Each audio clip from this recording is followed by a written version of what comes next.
Good morning, friends. Welcome to the session 6 of Resiliency 4J.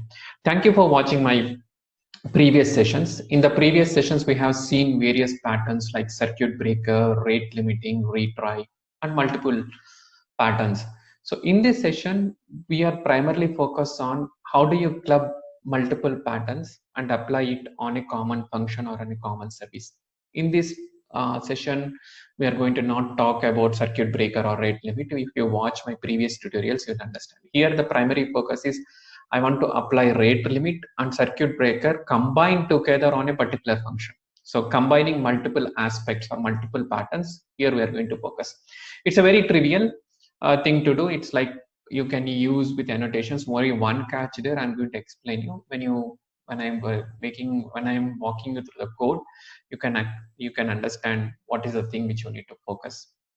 So it's very simple. The same services which we used on the previous, or the same example which we used in the previous sessions, right? When service A is going to call service B, and we know that service B is a faulty service. 50% of calls to it are errors, so that we don't want to propagate the error calls from service B to the entire ecosystem, right? So we modified service A to implement circuit breaker pattern, and we modified service A to implement rate limiting pattern, so that the whole microservices landscape become fault tolerant. You know this pretty much. So here our focus is only on just or applying multiple patterns on a single service. So it's very trivial. Now let me before I go into the agenda. So as a standard practice, I have this entire tutorial documented in my personal GitHub. So the scenario here is like the rate limiter and circuit breaker. We are going to apply both the patterns combined on a particular function. So if you check out this code, you are going to understand it has everything. If you see here now on call B, we are going to apply circuit breaker and rate limiter. So which should come first? There is an like order preference which you need to say. Should I apply rate limiter first or should I apply circuit breaker first is the question. That's the only one which you need to resolve. Rest is same. So the entire tutorial is documented in the GitHub. You can clone and just play with it. So I cloned the repository here, Resiliency 4J rate limiter. As you know, right? The first step is we build the code. So I just build the code because the artifacts are not there in the GitHub repo. So let me bring the service A. Sorry. Okay, I'm starting service A. Java jar service A. It's a very standard. And similarly, I'm starting the service B, Java-jar service B.jar. Okay. So if you watch my previous videos, the service A and service B is same. Instead, the service A is now implementing two patterns, rate limiter and the circuit breaker patterns. Now, let me clean. I have the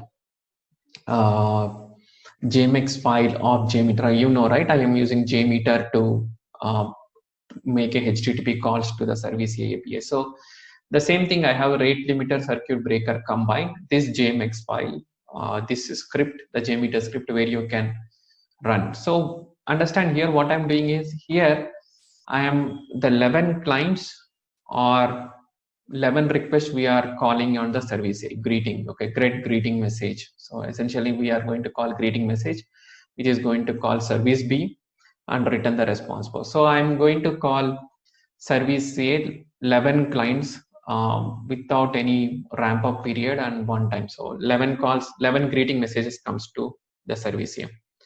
Now what happens when 11 greeting messages comes to service A? You know, right, on service A, the first pattern which I said is within 1 second you just have only 10 calls, not 11 calls. So let me go a little bit. So the on service A, sorry, I think I didn't open the right project. Okay. So let me walk you through the code. It's very standard. All the service a pom.xml you already know. You need to have the Spring AOP actuator and the resiliency forger library. It's very standard, whatever you have seen in my previous videos. Now let me go to the application.yml. This is the only thing which you need to understand. I'm not going to go through the configuration of circuit breaker and rate limiter, but only thing which you need to know is like the order, okay? Circuit breaker aspect order. This is the one which you need to focus. I'm saying circuit breaker should come second and the rate limiter should come first. Like only allow 10 calls within 1 second. Out of the 10 calls, if something get errors from 50% of them are getting errors from service B, you just make the circuit breaker apply. So if you made these two configurations applied, that's very common. So watch the rate limiter and circuit breaker on the previous videos. Similarly, the greeting controller, right? So the same thing, there is no change in the greeting controller. I applied two annotations, the rate limiter and circuit breaker, and as usual, the fallback mechanisms. For example, if the circuit is in open state and calls are not permitted, these two method, okay, when service B failed, this method is called. When circuit breaker is in open state, this method is called. This you already know. And rate limiter is applied, like when the rule is true, like you when more than 11th call comes. Now the rule here what I have is only allow 10 calls in 1 second, but 11th call comes, then the rate limiter gets applied, its fallback method gets triggered.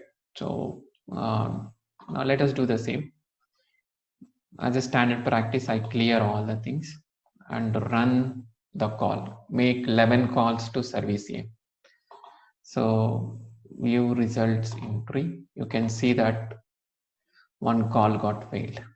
If you open the console, see the rate limiter applied, and there is also exception occurred on the service B because it is calling the service B, which is generating exception. So the circuit now doesn't go into the open state or not. Okay, we only met the rate limit. Let us do one more run. See, the circuit also moved to open state. Like you can apply multiple patterns on a single service, rate limiter, retry, circuit open, circuit slowness. You can apply all the patterns on a same function, but order of applying them is dictated by this configuration. This is the only thing which you need to know. The rest you already know everything. And in which order I should apply, whether should I circuit breaker should be first or rate limiter should be first. So there is nothing change in the code. I don't want to explain service B, service A. You already know from my previous session. Only remember is how do you order the aspects. So this is a very common scenario. Sometimes you want to do multiple patterns applied, and you can achieve with this. So that's all I have for this session. You can get the code from Get repo and play with it. If you have any questions, just drop me a note. As a final word, which I'm going to say is, it's very simple. If I want to cover this session in just 1 minute, I can say that add multiple annotations. Next, what is the order that annotation should behave? You just define here in the application.yml. Okay, that's it. Thank you for watching the video. Have a nice day ahead.